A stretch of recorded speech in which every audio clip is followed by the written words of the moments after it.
ये कहानी उस दिन की है जिसने मेरी जिंदगी तबाह कर दी थी, या यूं कहूँ कि पिछले जन्म में तबाह कर दी थी। बोर्ड एग्जाम का वो पहला दिन, मैंने एक लड़की की जान बचाई, पर बदले में मुझे क्या मिला? छेड़छाड़ का इल्जाम। जैसे ही मैं परीक्षा देकर बाहर निकला, इंटरनेट पर बवाल मच गया। वो लड़की वीडियो में फूट फूट कर रो रही थी, कह रही थी कि मैंने मदद के बहाने उसका फायदा उठाया। वो बोली, कोई भी लड़की अपनी इज्जत दाव पर लगाकर किसी को झूठा नहीं फंसाएगी। बस उसकी इस एक बात ने मुझे पूरी दुनिया की नजरों में मुजरिम बना दिया। मैंने अपना सारा दुख पी लिया और मेहनत से 666 नंबर लाए। मुझे लगा कि बड़े न्यूज चैनल मेरा इंटरव्यू लेंगे और मेरी सच्चाई सबको पता चलेगी, पर इंसाफ की जगह मुझे क्या मिली? अपने माँ बाप की मौत की खबर। कुछ सिरफिरे लोगों ने उन पर गाड़ी चढ़ा दी थी, पर किस्मत ने पलटी मारी और मुझे दोबारा जीने का मौका मिला। मैं फिर से उसी सुबह में पहुंच गया, हाथ में एडमिट कार्ड और सामने वही रास्ता। पिछले जन्म में मेरा सेंटर दूर था, इसलिए मैं 2.5 घंटे पहले ही घर से निकल गया था। मैं बस स्टैंड पर खड़ा एग्जाम स्पेशल बस का इंतजार कर रहा था। तभी बगल में खड़ी एक लड़की, वही जेंग्यू, अपना सीना पकड़कर अचानक जमीन पर गिर पड़ी। मेरी माँ नर्स है, उन्होंने मुझे CPR सिखाया था। मैंने बिना सोचे समझे उसकी जान बचाई, एम्बुलेंस का इंतजार किया और फिर भागते भागते सेंटर पहुंचा। पर जब एग्जाम देकर बाहर निकला और फोन चालू किया तो पैरों तले जमीन खिसक गई। जेंग्यू ने अस्पताल के बिस्तर से रोते हुए वीडियो डाल दिया था कि मैंने उसके बेहोशी का फायदा उठाया। वो पुराना बस स्टैंड था, कोई CCTV नहीं था, कोई गवाह नहीं था। सबने मुझे गालियां दी। मेरी माँ को अस्पताल में बेइज्जत किया गया। पापा की छोटी सी हॉटपॉट की दुकान तोड़फोड़ दी गई। मुझे लगा कि अच्छे नंबर लाऊंगा तो शायद दुनिया मेरी बात सुने, पर जिस दिन मेरा रिजल्ट आया उसी दिन जेंग्यू ने अस्पताल की छत से कूदकर जान दे दी। उसके घर वाले हमारे घर के बाहर 20 लाख के मुआवजे का बैनर लेकर बैठ गए। मेरे पापा जब सामान लेने निकले तो कुछ न्यूज वालों के चक्कर में उनकी गाड़ी का एक्सीडेंट हो गया और वो दोनों मुझे अकेला छोड़ गए। मैं बदहवास होकर घर पहुंचा तो सीढ़ियों पर तेल गिरा था। मेरा पैर फिसला और सिर सीधे कंक्रीट पर जा लगा।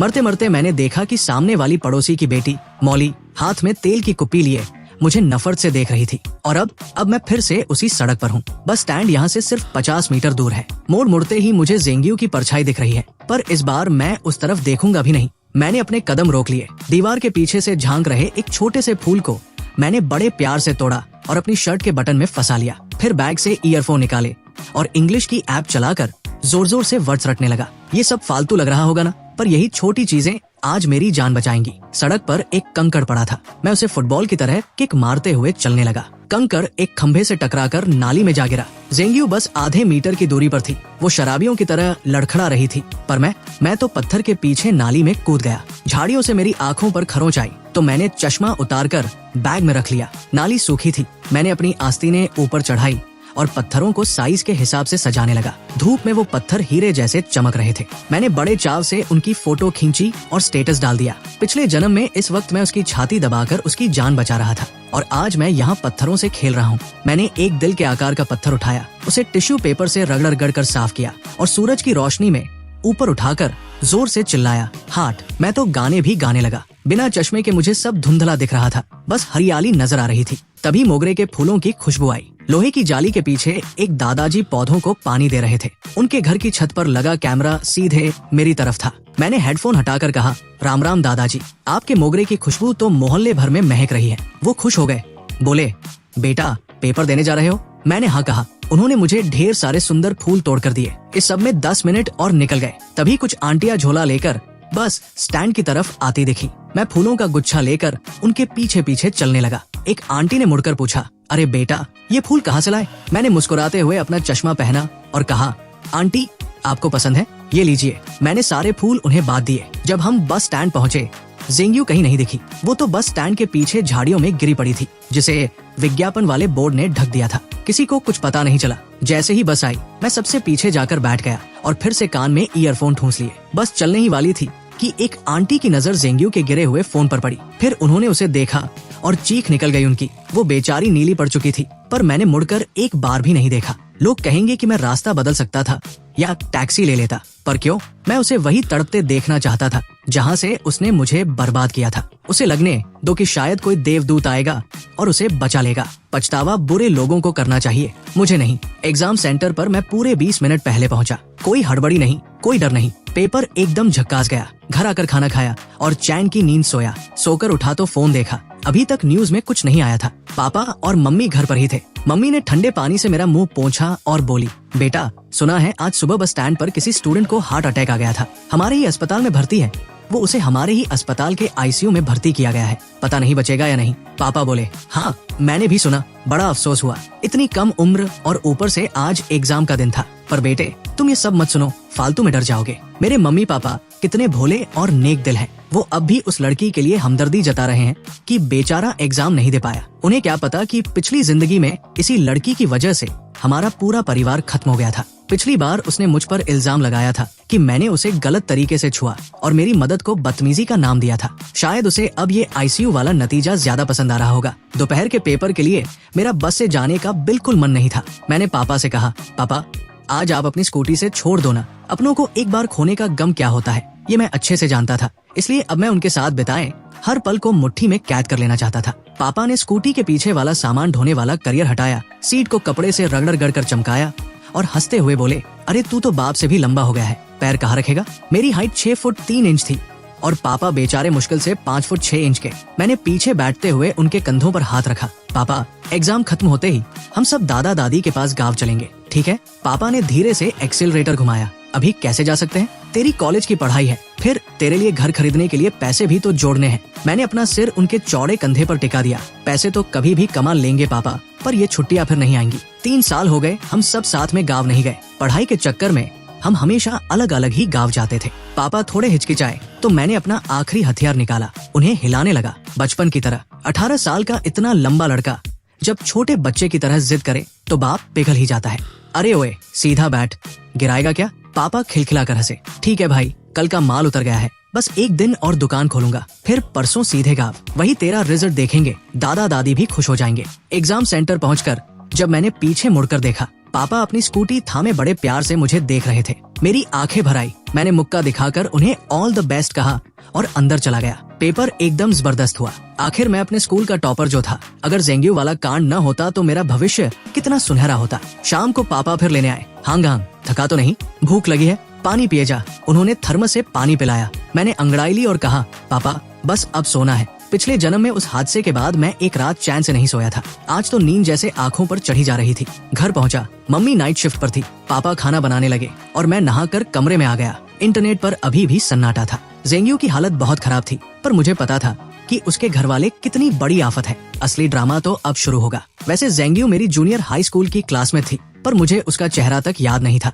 पिछले जन्म के वीडियो में उसने दावा किया था कि मैं उस पर तब से डोरे डालता था। उसने मुझे गंदी नाली का चूहा कहा था, जिसके बाल हमेशा चिपचिपे रहते हैं और जिससे बदबू आती है, जबकि मैं दिखने में काफी ठीक ठाक हूँ। लोग तो कहते हैं मैं हीरो लगता हूँ। अगर वो मरती नहीं तो मैं अपनी बेगुनाही साबित कर देता, पर मरे हुए इंसान से कोई नहीं जीतता। पिछले जन्म में मुझे किसी ने गुमनाम फोटो भेजी थी। एक कबाड़ जैसे कमरे की दीवार पर मेरी ढेरों फोटो लगी थी। मेरी खोई हुई चीजें, जैसे मेरा तौलिया, पानी की बोतल, इस्तेमाल किए हुए पेन, यहाँ तक कि मेरे पुराने अंडरवियर और फटे जूते भी वहाँ सहेज कर रखे थे। वो ज़ेंग्यू का कमरा था। वो लड़की साइको थी, मेरा पीछा करती थी, कूड़ेदान तक छान मारती थी। उस दिन बस स्टैंड पर उसका होना कोई इत्तेफाक नहीं, एक सोची समझी साजिश थी। उसके घर वालों को बस पैसा चाहिए था। मरने से पहले उसने मुझे फोन करके कहा था कि अगर मैं उससे शादी कर लूं और उसके माँ बाप को 10 लाख का दहेज दे दूं तो वो सब ठीक कर देगी। मुझे ऐसा लगा जैसे किसी चूहे ने मुझे चूमने को कह दिया हो। मुझे उल्टी आ गई थी। उसके बाद उसने सुसाइड कर लिया। मेरे पास रिकॉर्डिंग थी,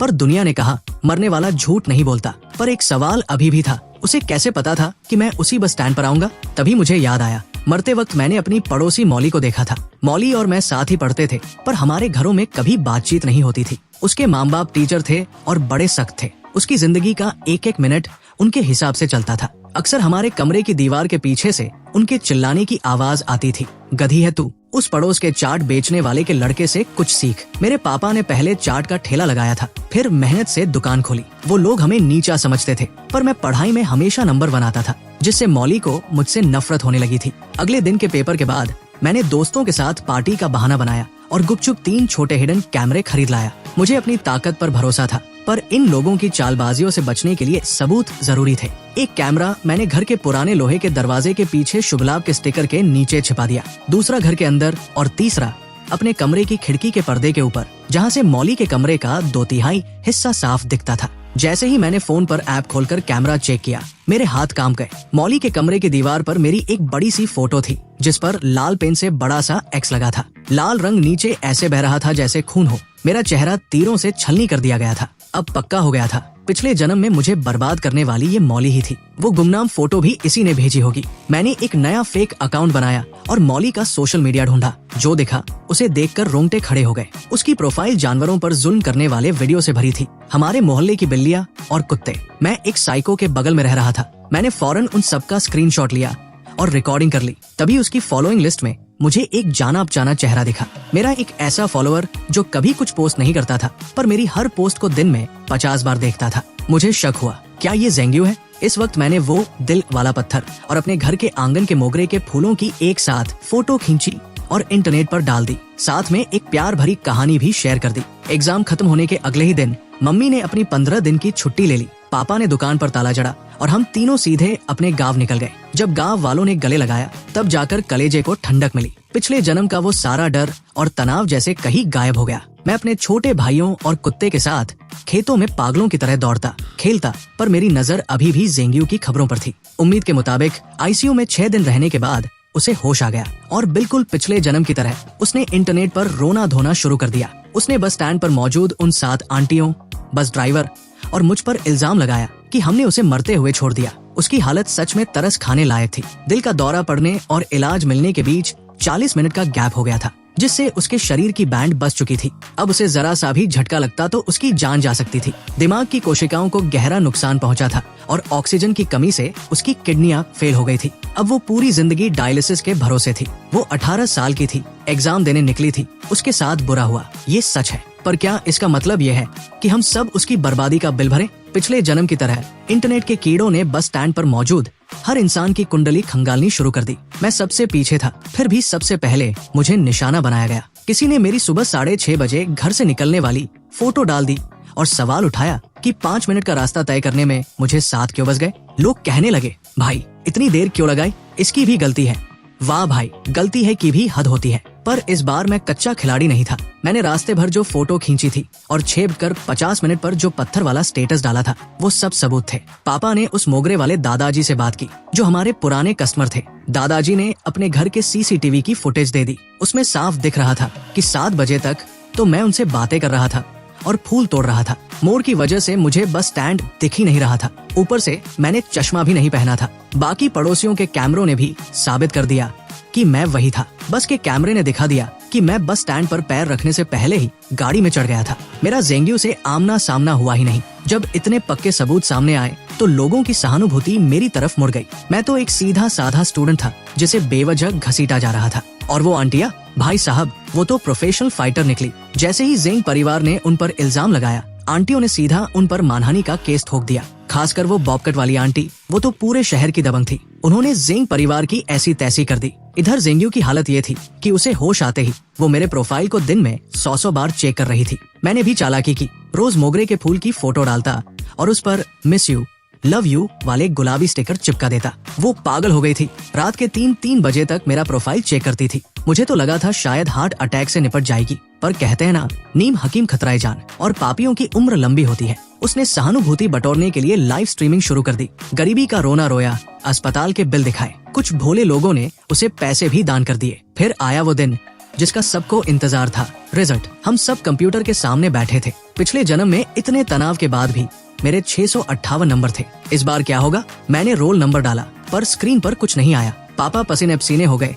दादाजी को लगा गांव का इंटरनेट खराब है। मैंने धीरे से दादाजी का हाथ पकड़ा और मुस्कुराते हुए कहा, दादाजी, टॉप 50 बच्चों के नंबर सीधे स्क्रीन पर नहीं दिखाए जाते। मम्मी पापा को बात समझ आई और वो पागलों की तरह नाचने लगे। पूरे मोहल्ले और गांव को पता चल गया कि कुछ बड़ा हुआ है। दादाजी की तो आंखों से आंसू ही नहीं रुक रहे थे। उन्होंने पापा को डांटा, अरे ओ बुद्धू, खड़ा क्या है? जा शहर से मीट मछली और मिठाई मंगवा, पूरे गांव को दावत देंगे। तभी पापा का फोन बजा। नंबर देखते ही मेरी चीख निकल गई। पापा, ये तो टॉप यूनिवर्सिटी वालों का फोन है। पापा के हाथ कांप रहे थे, फोन ही नहीं उठा पा रहे थे। दादाजी ने फोन छीना और बड़े टशन में बोले, हेलो, हाँ, मैं उसका दादा बोल रहा हूँ। जी, बहुत शुक्रिया। पापा और मम्मी ने कान लगा रखा था, पर दादाजी ने उन्हें पास नहीं आने दिया। फोन कटा तो दादाजी और पापा दोनों रो पड़े। बेटा, तूने तो कमाल कर दिया। तेरे 708 नंबर आए हैं, तू पूरे स्टेट का टॉपर है। बस फिर क्या था, टीवी वाले गांव पहुंच गए, मेरा इंटरव्यू हुआ, पूरे देश में मेरा नाम छा गया। जो लोग पहले जेंग्यू की बातों में आकर मुझे कोस रहे थे, अब वो मेरी तारीफों के पुल बांध रहे थे। जेंग्यू की पोल खुल गई, लोग उसे सोशल मीडिया पर झूठी और अटेंशन सीकर कहकर गालियां देने लगे। स्कूल कॉलेज वाले पापा को फोन करके इनाम देने की बात करने लगे। पापा बोले अब गाँव में नहीं रुक सकते, शहर जाना होगा, एडमिशन की औपचारिकताएं पूरी करनी है। दादा दादी को डर था कि कहीं कोई मेरा एडमिशन लेटर ना चुरा ले। मैं तो चाहता था कि गांव में तब तक रुकूं जब तक जेंग्यू का तमाशा खत्म ना हो जाए, पर पूरा परिवार गाड़ी में बैठा और हम वापस जंगचिंग शहर आ गए। जैसे ही हमारी गाड़ी मोहल्ले के गेट पर रुकी, पड़ोसियों ने हमें ऐसे घेर लिया जैसे कोई फिल्मी सितारा आया हो। मजबूरी में हमें नीचे उतरना पड़ा। मेरे पापा पुराने बिजनेसमैन हैं, मोहल्ले के हर बंदे को जानते हैं। लोग चिल्लाने लगे, अरे सेठ जी वापस आ गए, बधाई हो भाई, क्या खिलाया था लड़के को? 708 नंबर, कैसे पढ़ता था ये? पापा फूलकर कुप्पा हो गए। अरे हमने क्या सिखाना था, ये तो हमेशा क्लास में टॉप 3 में रहता था। एक आंटी ने पूछा, ये खाता क्या है, कौन सी किताबें पढ़ता है? पापा ने मौका देखकर चौका मारा, अरे और क्या खाएगा, हमारी दुकान की स्पेशल मटन करी और मसाला हांडी खाता है,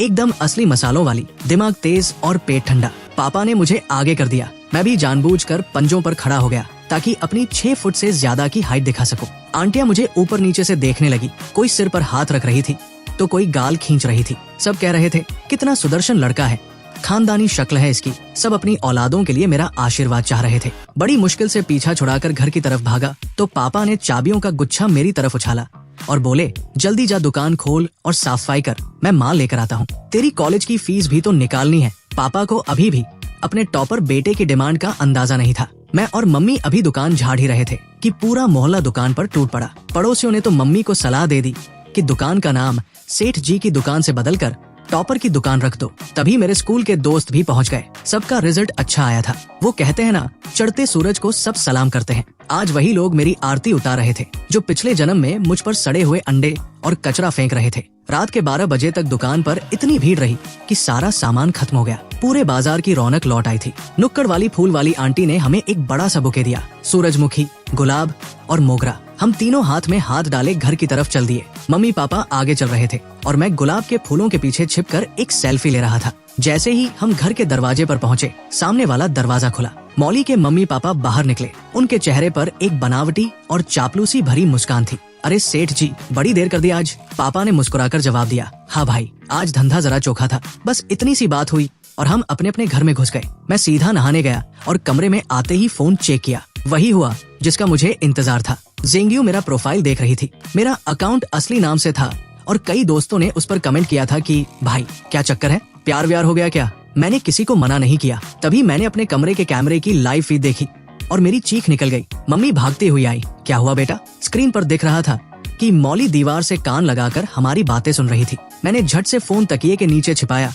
और हाथ में चार्जर लेकर बैठ गया। कुछ नहीं मम्मी, बस ये चार्जर पैर पर गिर गया था। मम्मी ने लाड जताया और चली गई। उनके जाते ही मैंने ईयरफोन लगाए। मौली अभी भी दीवार से चिपकी थी। उसकी आंखें मेरी खिड़की पर गड़ी थी। उसके बिखरे हुए काले बाल किसी चुड़ैल जैसे लग रहे थे। जब उसे लगा कि मेरे कमरे से कोई आवाज नहीं आ रही तो वो पागल हो गई। उसने हाथ में एक नुकीली चीज उठाई और बिस्तर के पीछे लगी मेरी फोटो को पागलों की तरह गोदने लगी। अगर मैं उसके सामने होता तो वो मुझे 100 बार चाकू मार देती। मैंने अपनी अलमारी से कसरत करने वाला ग्रिपर निकाला और प्रैक्टिस करने लगा। साथ ही पिछले कुछ दिनों की रिकॉर्डिंग देखी। पता चला कि एग्जाम खत्म होने के बाद मौली के माँ बाप ने उसे जबरदस्ती फिर से पूरा पेपर हल करवाया था। रात के 2 बजे तक वो उसे टॉर्चर करते रहे। अगले दिन उसे बहुत पीटा गया क्योंकि उसके नंबर कम आए थे। 600 नंबर लाने वाली लड़की 490 पर अटक गई थी। उसे खाना तक नहीं दिया गया। वो रात भर मेरी खिड़की के बाहर किसी साई की तरह खड़ी रही। बहुत खौफनाक नजारा था, पर पिछले जन्म में जो मेरे परिवार के साथ हुआ उसके सामने ये कुछ भी नहीं था। मैंने जानबूझकर खिड़की का पर्दा थोड़ा खुला छोड़ा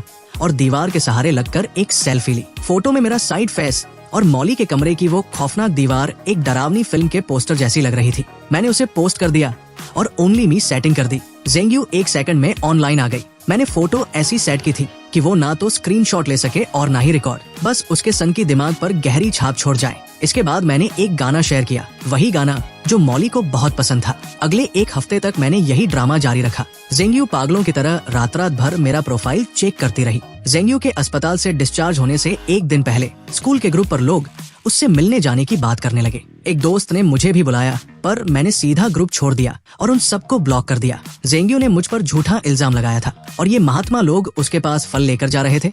डिस्चार्ज वाले दिन हम फिर से गांव के लिए निकल गए। मम्मी ने बताया कि मौली की माँ मेरे पुराने नोट्स मांगने आई थी, क्योंकि मौली को फिर से तैयारी करनी थी। मम्मी ने सीधे मुंह बोल दिया कि नोट्स तो हमने किसी और को दे दिए। सही किया मम्मी ने। जो लोग पहले हमें नीचा दिखाते थे, आज वो हमारे तलवे चाट रहे हैं। पापा ने मेरे सारे नोट्स और किताबें संभाल कर रखी थी, ताकि गांव के छोटे भाई बहनों के काम आए। गांव में मेरी कामयाबी का जश्न मनाया जा रहा था। जिस दिन शहर में मेरे दोस्तों की पार्टी थी, उसी दिन गांव में मेरी सफलता की दावत थी। दावत से पहले दादाजी मुझे पूर्वजों की कब्र पर ले गए। हमने वहाँ अगरबत्ती जलाई और पूर्वजों को बताया कि उनका पोता टॉपर बन गया है। धुएं के गुबार के बीच मैंने हाथ जोड़कर मन्नत मांगी, हे पुरखों, बस आज रात जेंग्यू का वो पागलपन जाग जाए और वो उस मौली को अपने साथ ले जाए। मुझे अंदाजा नहीं था कि मेरे पूर्वज इतनी जल्दी सुन लेंगे। रात को मैं सोने ही वाला था कि फोन बजा। मेरे स्कूल के ग्रुप से जुड़े एक दोस्त का फोन था। मैंने जब हाई स्कूल ग्रुप खोला तो मेरा कलेजा मुंह को आ गया। वहाँ वीडियो और फोटो की बाढ़ आई हुई थी। धीरे धीरे पूरी कहानी सामने आने लगी। हमारे मोहल्ले से कुछ ही दूरी पर वो सड़क है जहाँ सब कुछ खत्म हुआ। पार्टी खत्म करके मेरे दोस्त बाहर निकले थे। कोई बातें कर रहा था तो कोई बस का इंतजार। तभी वहाँ मौली और जेंग्यू साथ साथ दिखी। पता नहीं उनके बीच क्या बात हुई, पर अचानक दोनों में जोरदार बहस शुरू हो गई। दोस्तों ने बताया कि बहस इस बात पर थी कि जिस दिन जेंग्यू को हार्ट अटैक आया था, वो मौली से फोन पर बात कर रही थी और मौली ने उसे कुछ ऐसा कह दिया था जिससे उसे सदमा लगा। दोनों जानी दुश्मन की तरह सड़क पर ही गुत्थम गुत्ता हो गई। उसी वक्त एक तेज रफ्तार रेत से भरा ट्रक वहाँ से गुजरा। जेंग्यू ने अपना सारा जोर लगाया और मौली को ट्रक के सामने धकेल दिया, पर मौली भी कम खिलाड़ी नहीं थी। उसने मरते मरते जेंग्यू का हाथ पकड़ लिया और उसे भी अपने साथ खींच लिया। दोनों ट्रक के पिछले पहियों के नीचे आ गई। जेंग्यू की मौके पर ही मौत हो गई और मौली के दोनों पैर कट गए। उसका शरीर सड़क पर बुरी तरह रगड़ गया था। ये मंजर बिल्कुल वैसा ही था जैसा पिछले जन्म में मेरे माँ बाप के साथ हुआ था। मौके पर मौजूद मेरे दोस्त बदहवास हो गए। कोई रो रहा था तो कोई उल्टियाँ कर रहा था। जब मैं ये खबर सुनी तो मैं रजाई में मुंह छिपाकर पागलों की तरह हंसा। मेरी आंखों से आंसू निकल आए, पर वो खुशी के थे। मौली को 2 दिन बाद होश आया। उसके कूल्हे के नीचे का हिस्सा काटना पड़ा था और उसकी खाल इतनी छिल गई थी कि डॉक्टरों को उस पर मछली की खाल लगानी पड़ी। ट्रक वाला तो बच गया, क्योंकि गलती इन दोनों की थी। ऊपर से ट्रक भी खटारा था, तो मुआवजे की भी कोई उम्मीद नहीं थी। हम गांव में अपनी दावत निपटाकर 2 दिन बाद शहर लौटे। मोहल्ले के गेट पर देखा तो तमाशा लगा था। कुछ लोग एक हाथ गाड़ी खींच रहे थे। मैंने देखा कि आगे आगे जेंग्यू का बाप चल रहा था। मैंने पापा से कहा, पापा गाड़ी सीधे दुकान ले चलो, यहाँ रुकना ठीक नहीं। सामान दुकान में रखकर हम तमाशा देखने पहुँचे। पता चला कि उस गाड़ी पर जेंग्यू की लाश रखी थी। इतनी गर्मी में लाश पर बस कुछ बर्फ के टुकड़े थे। बदबू आने लगी थी। लोग नाक सिकोड़कर दूर खड़े थे। जेंग परिवार का तर्क बड़ा अजीब था। उनका कहना था कि मौली की वजह से उनकी बेटी मरी है। अब भले ही जेंग्यू ने मौली को धक्का दिया था, पर जेंग परिवार का वही पुराना डायलॉग था, मरने वाला हमेशा सही होता है। मौली के माँ बाप ने खुद को घर में कैद कर लिया और उसी रात चुपचाप घर छोड़कर भाग गए। पर जेंग परिवार शांत नहीं हुआ। उन्होंने उनके स्कूल के बाहर धरना दिया, बैनर लगाए और जेंग्यू का अंतिम संस्कार करने से मना कर दिया। इंटरनेट पर भी बवाल मच गया। मैंने भी बहती गंगा में हाथ धोया और चुपके से मौली का वो जानवरों पर जुल्म करने वाला अकाउंट वायरल कर दिया। बस फिर क्या था, पूरा देश उनके खिलाफ हो गया। लोग मौली के अस्पताल के बाहर मरे हुए जानवरों की फोटो और बद्दुआओं वाले पोस्टर चिपकाने लगे। जो नफरत पिछले जन्म में मेरे परिवार ने झेली थी, आज वो सब उनके साथ हो रहा था। पर मुझे पता था कि ये लोग अभी भी खतरनाक हैं। मौली के माँ बाप टीचर थे, एक बायो का और एक केमिस्ट्री का। ऊपर से अब उनकी बेटी अपाहिज हो गई थी, एज चली गई थी, नौकरी छूट गई थी और पैसा खत्म हो गया था। ऐसे लोग जहरीले नाग की तरह होते हैं। मैं साये की तरह अपने माँ बाप के साथ रहने लगा। उन्हें अकेले बाहर नहीं जाने देता था। शुरू में उन्हें लगा मैं मजाक कर रहा हूँ, पर जब मैंने उन्हें पूरा खतरा समझाया तो वो भी सावधान हो गए। 1 हफ्ते बाद खबर आई जिसने पूरे देश को हिलाकर रख दिया। ट्रक कंपनी ने इंसानियत के नाते जेंग परिवार को 5 लाख रुपए दिए थे, जिसके बाद उन्होंने गांव में तेरवी रखी। जेंग के माँ बाप को लाइमलाइट का चस्का लग गया था। उन्होंने पूरे गांव को दावत दी और उन न्यूज वालों को भी बुलाया जो मौली के खिलाफ बोल रहे थे। उनमें वो लड़का और उसके माँ बाप भी थे जिन्होंने पिछले जन्म में मेरे माता पिता का एक्सीडेंट किया था। वो सब वहाँ मौली के खिलाफ जहर उगलने पहुंचे थे। सैकड़ों लोग लाइव वीडियो बना रहे थे। वो मातम नहीं, कोई सर्कस जैसा लग रहा था। और जैसे ही खाना शुरू हुआ, सब के सब तड़पने लगे। वो सब लाइव कैमरे पर हो रहा था। लाखों लोग देख रहे थे और वहाँ लोग मर रहे थे। पता चला कि कातिल मौली के माँ बाप ही थे। पिछले दिन ही मौली ने अपनी हालत से तंग आकर अपनी जान दे दी थी। उसके गम और गुस्से में उसके माँ बाप पागल हो गए। उन्होंने जेंग परिवार की दावत के खाने में जहर मिला दिया था और सबको मारने के बाद खुद भी आग लगाकर मर गए। जब ये खबर टीवी पर आई तब जाकर मैंने चैन की सांस ली। पिछले जन्म के सारे गुनहगार खुद ही जलकर खाक हो गए थे। आज मैं अपने माता पिता के आशीर्वाद और अपनों की उम्मीदों को लेकर एक नए सफर पर निकल रहा हूँ। अब मेरा भविष्य उज्जवल है और मेरे पीछे कोई साया नहीं। और यही हमारी स्टोरी खत्म होती है। अगर आपको हमारी वीडियोस अच्छी लगती है तो हमारे चैनल को सब्सक्राइब जरूर करें। फिर मिलेंगे अगली वीडियो में।